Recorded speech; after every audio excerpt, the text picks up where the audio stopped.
exceptionnelle dans cette Fnac d'été, une rencontre exceptionnelle avec l'un des plus grands cinéastes contemporains. Vous avez tous vu ces films, même quand vous ne le saviez pas, vous avez tous vu des films comme Carrie, Scarface, Les Incorruptibles, Mission Impossible, Carlitos Ways. Tous ces films, c'est lui, Brian De Palma, que nous avons le grand plaisir de recevoir ce soir. Bonsoir Brian De Palma. À vos côtés, votre compagne Suzanne Lehmann, avec qui vous venez de signer, c'est vos grands débuts en littérature, vous venez de signer un premier roman. Ce premier roman s'appelle « Les serpents sont-ils nécessaires ?» C'est chez Rivage Noir. Et nous avons le plaisir de vous recevoir pour parler de ce premier roman, écrit à 4 mains. Alors, je reviendrai peut-être un peu plus tard sur le titre assez énigmatique de ce roman, « Les serpents sont-ils nécessaires ?» dont vous me direz, raconterez peut-être la petite histoire. Mais je voudrais revenir, parler de l'intrigue, et dès la page, c'est dans la page 183 du roman. Page 183, vous écrivez ceci. Ça parle de quoi, ce livre? Fanny ignore qu'il s'agit d'une question risquée. Posez cette question à la mauvaise personne et vous aurez droit à d'interminables explications. Alors, est-ce que j'ai quand même le droit de vous poser cette question et de savoir dans vos mots, comment est-ce que vous présenteriez ce roman, « Les serpents sont-ils nécessaires » ?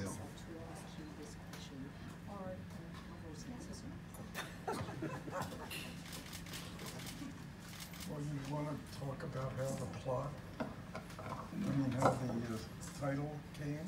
Not yet. No, not yet. Not yet. Later on. So what's the question? Comment présenteriez-vous, dans vos mots, selon vous, de quoi parle ce roman? Oh no, I sound like I'm in a movie studio pitching an idea. I think you're a receptive audience.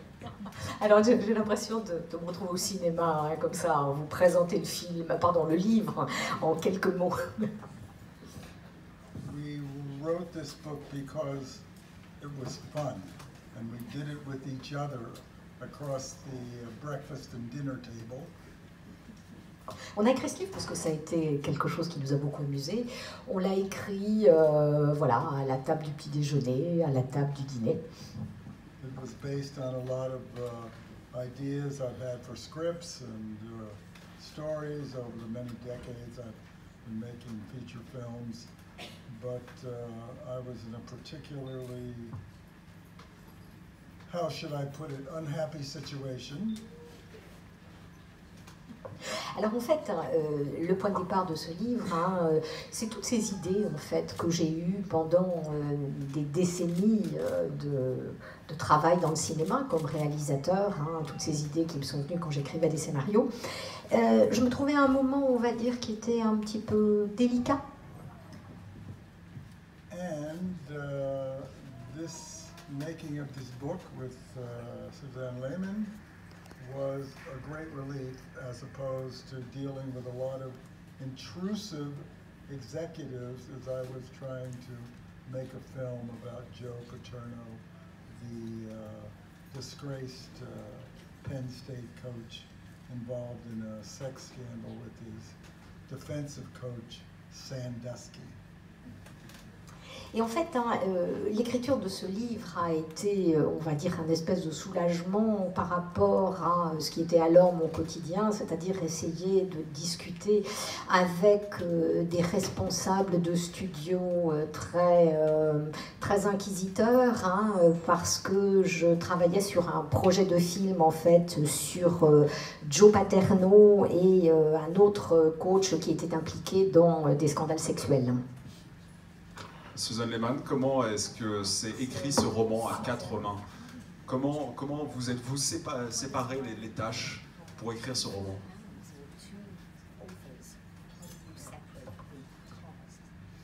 Brian is a master of plot and dialogue, and he has a very visual style, obviously. So there were certain set pieces that were the tentpoles of the plot. Alors Brian, c'est vraiment un maître donc des intrigues et des dialogues.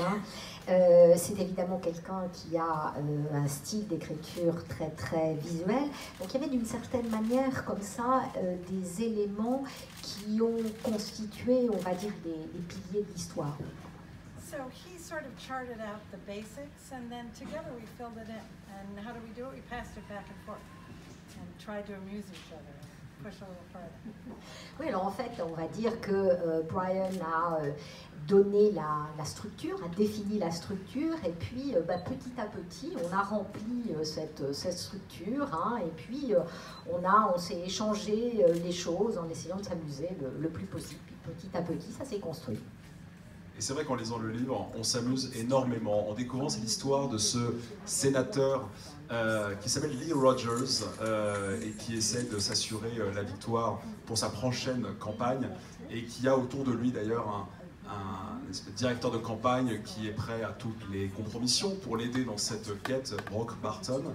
Et ce Lee Rogers va être pris dans un scandale extramarital qu'il va vouloir cacher et qui va entraîner toute une suite de péripéties. On est presque près dans l'atmosphère du pulp quasiment, même la couverture du roman rappelle un peu cette ambiance pulp, mais en le lisant surtout, on retrouve cette ambiance des campagnes électorales, de la politique américaine qui était déjà présente, notamment dans un de vos films qui était Blowout, qui était sorti sur les écrans, dans mon souvenir, dans les 1981.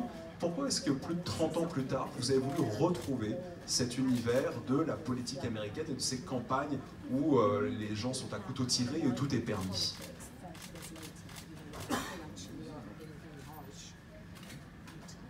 Well, I'm okay. Yeah. I'm just trying to get rid of I'm following the political hijinks that go over election after election, and there are many stories that emerge from them that make good material for a book or a movie. Alors évidemment, je suis la politique, je suis les différentes choses que l'on apprend élection après élection, et bien évidemment, il y a pas mal d'histoires ou de nouvelles qui peuvent faire de très très bons scénarios ou de bonnes histoires. This has a combination of the scandal that emerged from the campaign of John Edwards running for president, and the videographer he impregnated, Ryle Hunter, and there were many books, and we could follow it as it played out across the television screens. Et évidemment, il y a eu ce scandale qui a concerné John Edwards quand il essayait d'être président des États-Unis. Il y a eu différentes vidéos, puis il y a eu des livres aussi qui ont permis de suivre tout cela. And this was particularly of interest to me because Ryle Hunter was making webisodes of Edwards' campaign to show the true soul of the senator. Ça m'a particulièrement intéressé parce que cet homme qui s'appelle Ryle Hunter faisait des webisodes en fait qui permettaient au moment où cet homme politique était pris dans ce scandale de montrer ce qu'était son âme véritable, le fond de son âme. But when I saw the webisode, it looked to me that a man was flirting with the girl behind the camera. Et quand je les ai regardés, ces épisodes, j'avais vraiment l'impression que Edwards flirtait avec la jeune femme qui était derrière la caméra. And sure enough, I was correct. Et j'avais raison, en fait. Et cette jeune femme qui veut essayer de montrer par la vidéo la vérité, le véritable visage du sénateur, il y a justement ce personnage dans notre roman, la jeune Fanny, qui est stagiaire, qui veut essayer d'apprendre auprès de ce Lee Rogers, et qui dit ceci: je veux montrer la vérité. Elle le dit clairement, elle dit: je veux montrer la vérité. Est-ce que cette idée de la vérité, c'est quelque chose qui est empreint de totale naïveté? On ne peut pas, dans cette quête de vérité, c'est forcément naïf.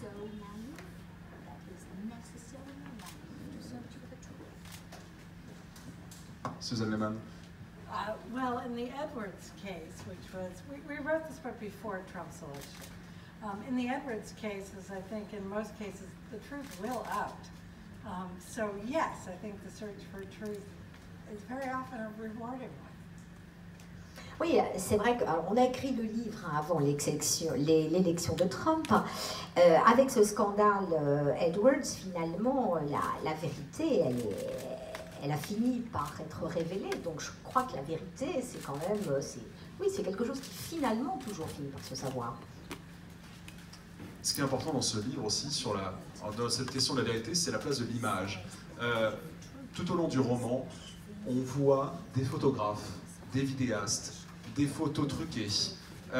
Et on se demande toujours si l'image est le véritable reflet de la réalité, ou au contraire, si l'image est une version fabriquée de la réalité. Vous, Brian De Palma, l'homme d'image, comment est-ce que vous appréhendez cette question? Est-ce que l'image, c'est le reflet de la réalité, ou est-ce que c'est forcément une fabrication?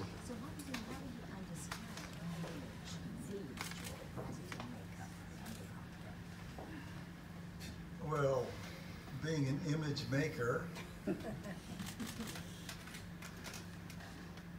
write very slowly. Alors, puisque je suis un faiseur d'images, et il me dit, vous écrivez doucement. I'm going to start speaking very slowly. Je vais donc commencer à parler très doucement. No, we realize when we create these images, we are presenting what would appear to be our truth, but it's not necessarily the truth. Oui, quand on a commencé à créer ces images, on se dit toujours qu'on va présenter notre vérité, mais ce n'est pas nécessairement la vérité. And a lot of, what you are so fortunate to have here in France, that we you don't have, that we have in America, are endless political campaigns. Et la chose que vous avez la chance de ne pas avoir en France et que nous avons aux États-Unis, c'est ces campagnes politiciennes qui sont sans fin. Now we are awaiting the midterm elections. Alors actuellement, on attend l'élection du midterm. And all we're hoping for is that the Congress gets turned to the Democrats and not controlled by the Republicans. Et la chose effectivement qu'on espère, c'est que le Congrès devienne démocrate. It is June today. They've been talking about this since Trump got elected a year and a half ago. And after the midterms, the presidential election will begin, which campaign will begin, which happens 2 years later. There will be many images. Oui, et donc on est en juin, donc ils ont commencé à parler de cette élection du midterm il y a 1 an et demi, au moment de l'élection de Trump.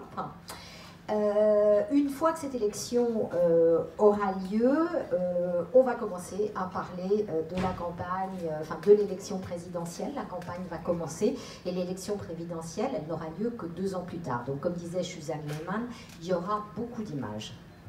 So there's an endless supply of media coverage, endless news stories, scandals, porn stars coming out of the woodwork. Et donc, il y a effectivement une source comme ça incroyable d'images. Il y a des scandales, il y a des stars du porno qui sortent du bois.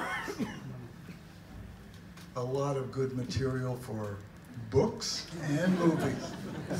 Et donc, un matériau très très intéressant pour les livres et pour les films. Susan Lehman, vous venez de dire que vous aviez écrit ce livre avant l'élection de Donald Trump. Il y a quand même dans le livre un candidat républicain, celui que Lee Rogers doit essayer de battre dans sa première campagne sénatoriale. Ce candidat républicain, vous le décrivez comme un petit peu limité intellectuellement et qui s'appelle Crump. Est-ce qu'on a quand même le droit de se dire que ce n'est pas une totale coïncidence?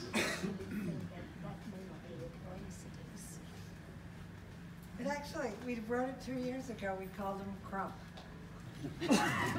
On a écrit ça il y a 2 ans, voilà, on l'a appelé Crump. We're prophets. What can I say? Oui, on est des prophètes en fait. Hein. Vous avez fait beaucoup vous connaissez pour des films d'action, mais aussi pour des films très politiques. Je parlais de Blowout, un film comme Redacted. Est-ce que cette ère, justement, de l'ère Trump, l'ère de la post-vérité, l'ère des fake news, est-ce que tout cela peut vous encourager maintenant à écrire un film ou un livre sur cette période particulière de l'histoire américaine? There will be no shortage of books on this time in American history. Oui, c'est sûr qu'à mon avis, on ne va pas manquer de livres sur cette période de l'histoire américaine. Seriously, it is going to keep the American publishing industry afloat for a long time. Sérieusement, ça va maintenir en fait l'industrie éditoriale américaine en affaires pendant un bon moment, je crois. One last thing. It speaks to the superhuman power of various reporters, that most of whom are, in addition to reporting the news every day, are also writing a book about it. And on television. And on television, like talking about it. Effectivement, le livre parle donc d'un reporter comme ça, ou 2 reporters qui sont un peu omniprésents et super puissants. Donc ces gens qu'on voit effectivement, qui écrivent leurs reportages, qui font aussi des livres et qu'on retrouve à la télévision. Vous parliez tout à l'heure de votre envie d'écrire un film sur ce scandale sexuel. Quand on lit le roman, quand on lit Les serpents sont-ils nécessaires, ce qui frappe, c'est la place du sexe et notamment du pouvoir sexuel des hommes sur des femmes, généralement des femmes plus jeunes. Est-ce que ce roman s'inscrit aussi, vous disiez que vous l'avez écrit il y a 2 ou 3 ans, bien avant l'affaire Weinstein, est-ce que ce roman ne s'inscrit pas quand même dans ce grand mouvement qu'est le mouvement MeToo?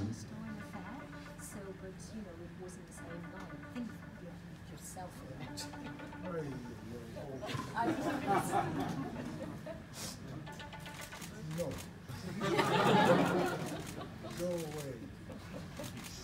Let's go to airplane mode. Go away, that's what he says whenever the phone. Airplane mode. Goodbye. We're talking about what, the... Weinstein. Yes, I got a very good idea from the Weinstein scandal.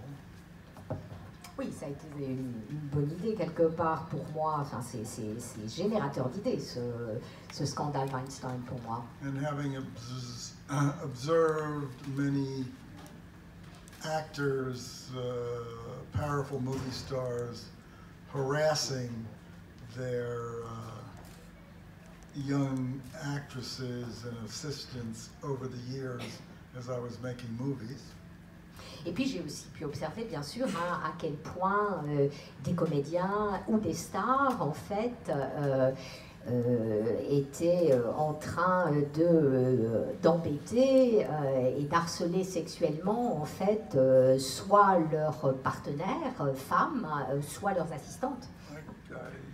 I wrote a script very quickly because I had such a good idea to make this really terrifying horror movie. Et en fait, c'est un script que j'ai écrit très rapidement parce que j'ai eu cette idée de faire un film d'épouvante en fait. And hopefully in the years to come, it will be appearing at your local cinema. Et avec un peu de chance, dans les années à venir, vous aurez la possibilité de voir ce film dans le cinéma à côté de chez vous.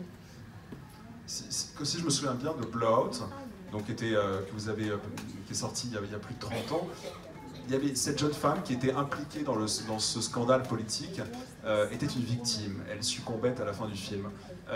Dans le cas de ce roman, votre jeune femme, elle, est beaucoup plus forte. Elle se révolte. Elle est prête à assumer sa vengeance.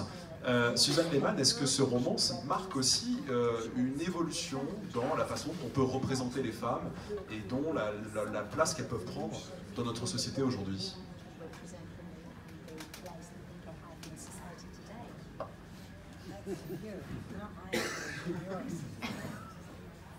Well, Elizabeth DiCarlo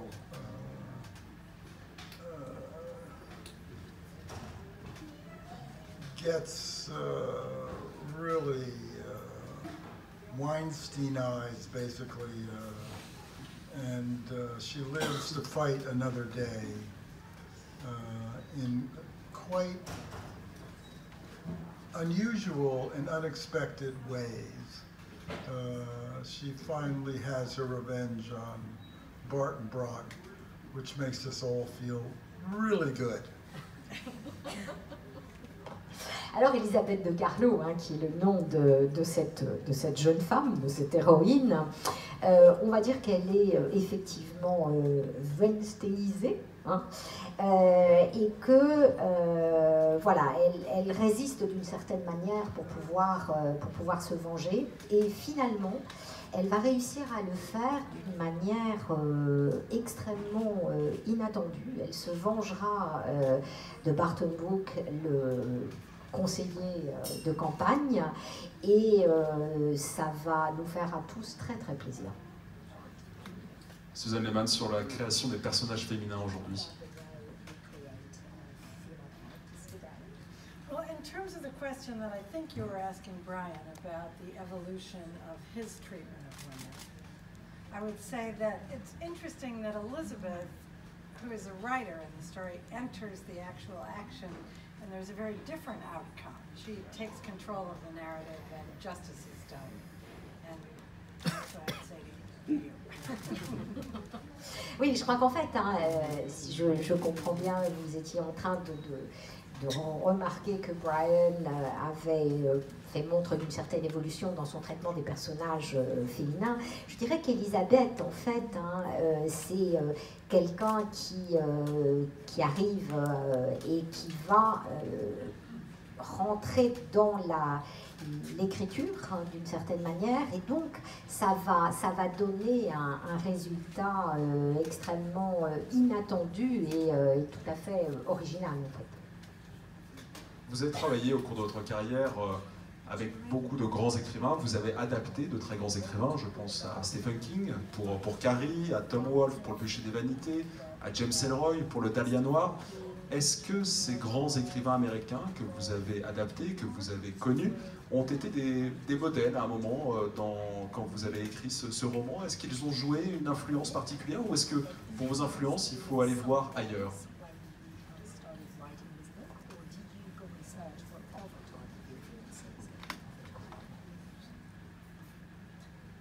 Well, in some cases, the writers are very happy. In some cases, they are very sad. Alors, quand on parle d'adaptation, hein, il y a des fois où les auteurs, les écrivains sont très contents, et puis quelquefois ils sont très tristes. Some do not like our particular interpretation. Certains d'entre eux n'aiment pas notre interprétation In Carrie, particulière. Stephen King very much liked what I did with his material. But I don't think Tom Wolfe was too happy. Alors, avec Carrie, hein, Stephen King était très content de l'adaptation que j'avais faite de son livre. En revanche, je ne pense pas que c'était le cas de Tom Wolfe pour Le Bûcher des Vanités. Et en écrivant ce livre, vous deux, est-ce que vous aviez un idéal en tête? Je parlais des romans pulp des années 30. Est-ce que c'était aussi vers ces modèles-là que vous vouliez vous tourner?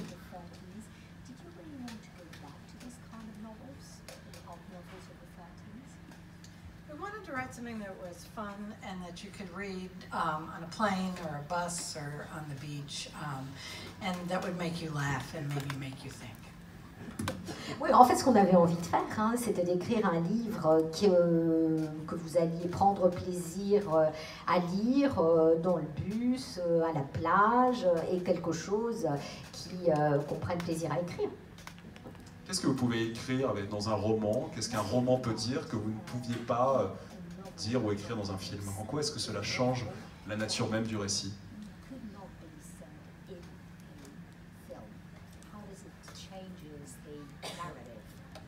Well, interiority is a new play toy for Brian. Obviously, that's not something that's in the filmmaker's toolkit. And so that was fun to play around with point of view and something that in a writerly way is analogous to a split screen. That was a new toy.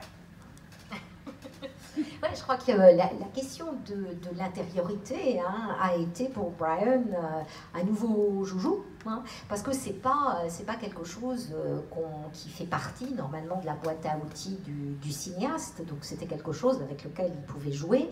Je crois que c'était peut-être un petit peu aussi quelque chose, ce roman, qui se rapprochait du split screen, comme on dit en beau français, de cet écran multiple.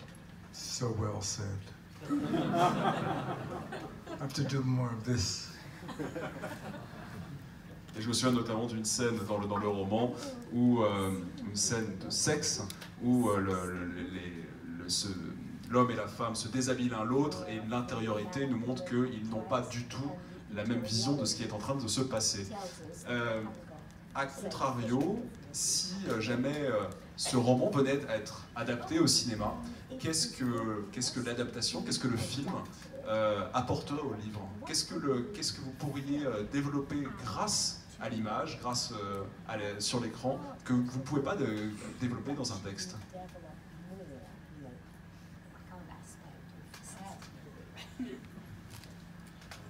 Well, I feel that the scenes are extremely cinematic. I'd have a lot of fun with a lot of them. The 2 points of view on the love scene. She thinks she's shooting a documentary showing the truth, and all he's thinking about what she looks like without her clothes.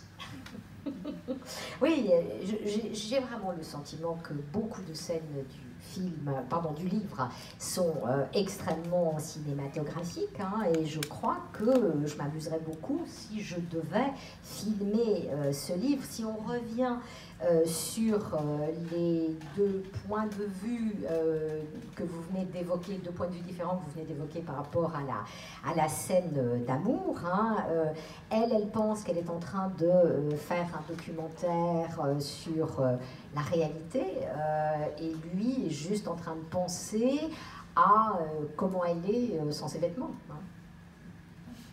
Je voudrais revenir que j'avais dit sur le titre de ce roman. Les serpents sont-ils nécessaires? Ça peut paraître très énigmatique, et d'ailleurs on ne le retrouvera que vers la fin du livre, je ne vais pas en dire beaucoup plus. Mais ce titre de roman, c'est aussi un clin d'œil à un film, un classique de Preston Sturges, Un cœur pris au piège, qui est un classique de la comédie hollywoodienne des années 30. Est-ce que vous pouvez nous raconter un peu l'histoire de ce titre?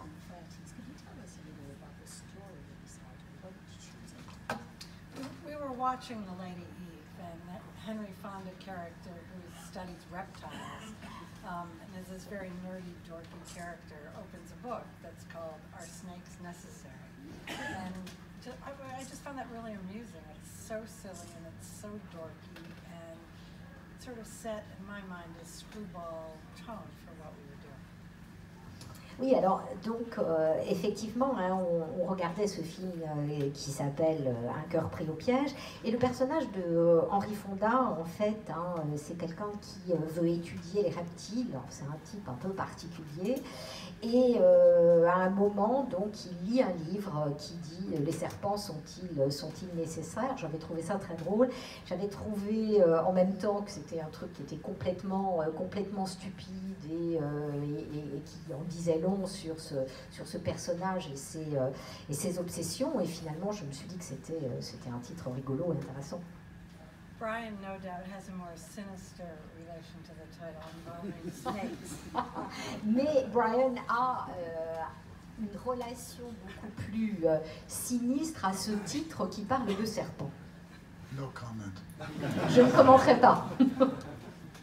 Les cinéphiles vont adorer ce livre parce que justement le livre est émaillé de références cinématographiques. On sait que vous adorez Alfred Hitchcock et on voit même l'apparition de Vertigo. Et d'ailleurs Vertigo, dont vous rappelez que la version originale de Vertigo est française, c'est une adaptation d'un titre français par Hitchcock.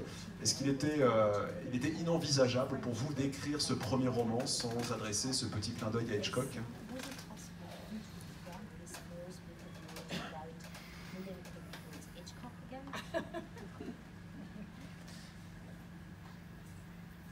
Well, I've been compared to Hitchcock so many times, it's now a joke. On m'a encore parlé si souvent à Hitchcock que c'est maintenant une plaisanterie. And quite a good joke. Une plaisanterie plutôt bonne d'ailleurs. So I decided to make another joke. Donc j'ai décidé de faire une autre blague. You want to see De Palma? You're going to see a little Hitchcock. Vous voulez voir De Palma, donc vous allez avoir un peu de Hitchcock aussi. And it struck me as being very funny that the French are making the original Vertigo, which of course is from a French novel. And what a better place to have a character go off into the air than the Eiffel Tower. Spoilers in a way. Alors ça va vous donner un petit peu des révélations sur l'intrigue, mais je trouvais que c'était amusant en fait d'intégrer dans le roman le tournage d'un film qui était fait par une équipe française et qui était une adaptation donc du roman original qui est, je crois, de Boileau-Narcejac, c'est ça? Boileau-Narcejac. Et aussi, y a-t-il un meilleur endroit pour tomber que de la Tour Eiffel? On va pas dévoiler toute la fin du film, on dira qu'en effet, une partie du livre bien sûr, on dira qu'une partie du roman se déroule à quelques rues d'ici, à Paris. Quelle est votre relation à la France? Pourquoi avoir souhaité justement, pour votre premier roman, situer une partie du livre en France et à Paris?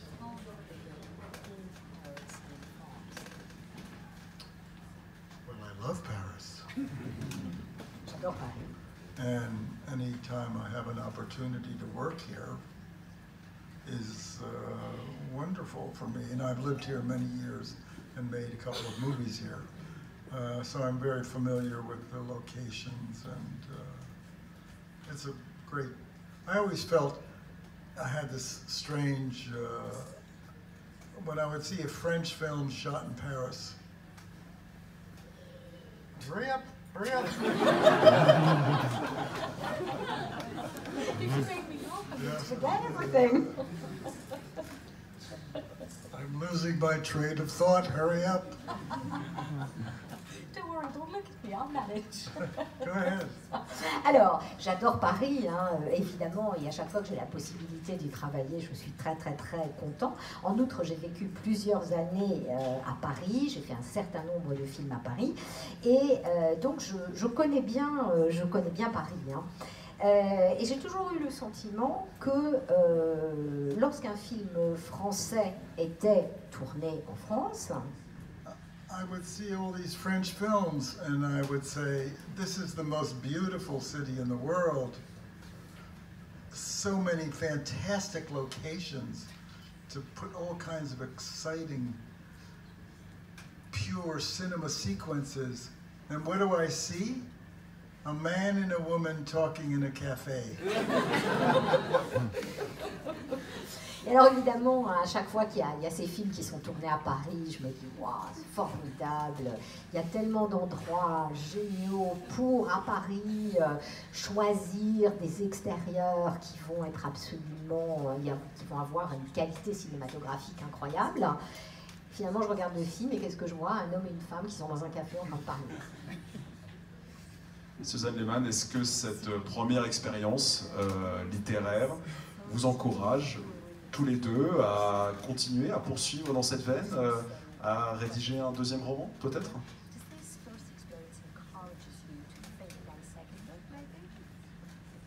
Yes, we are. We're thinking away. We have plans. Oui, effectivement, on pense à un deuxième livre. Hein, voilà, on a des projets. It all begins at Fnac. Tout a commencé à la FNAC, At a book signing. lors d'une séance de dédicace. After the author signs the 9,000th book, Après que l'auteur ait signé 9000 ouvrages, he inexplicably picks up the pen and stabs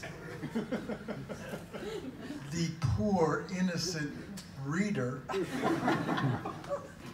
in the face. alors Suzanne Lehmann disait à propos des 9000 ouvrages, espérons, hein, et donc après avoir signé 9000 livres, soudainement l'auteur plante son crayon dans le visage du malheureux lecteur. So watch out. Alors attention à vous. Et une dernière question, justement, avant de laisser vos lecteurs accéder à cette signature et peut-être se faire poignarder. On verra comment ça se passe. Si nous sommes dans un film de Brian De Palma, en effet, peut-être que ça se passera. Justement, parlons de cinéma. Votre dernier film sur les écrans date de 2012. Je crois que vous avez un nouveau film qui paraîtra bientôt, qui a déjà été tourné, Domino. Est-ce que vous pouvez nous en dire deux mots avant de nous séparer?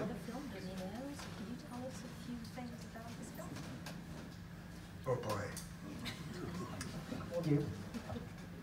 A very difficult situation, a film that was underfinanced. Alors, une situation très difficile hein, que ce tournage parce que le film était très sous-financé. I was in many hotel rooms waiting for the money so that we could continue shooting. J'ai passé beaucoup de temps dans des chambres d'hôtel à attendre que l'argent pour qu'on puisse continuer à tourner arrive.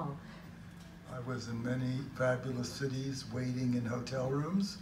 I was here 100 days in Europe and shot 30.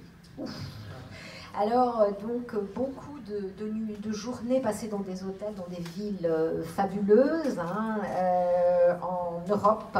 J'ai passé 100 jours en Europe et en fait, on a tourné 30 jours. However, somehow we managed to make a movie out of this completely chaotic production situation. Alors, en dépit de cette production extrêmement chaotique, on a quand même réussi à finir le film. And hopefully you'll be seeing it in your local cinemas sometime in the future. Et avec un peu de chance, vous aurez la possibilité de le voir dans le cinéma proche de chez vous un jour. Comme quoi, il y a toujours du suspense avec Brian De Palma. Merci beaucoup, Brian De Palma. Merci beaucoup.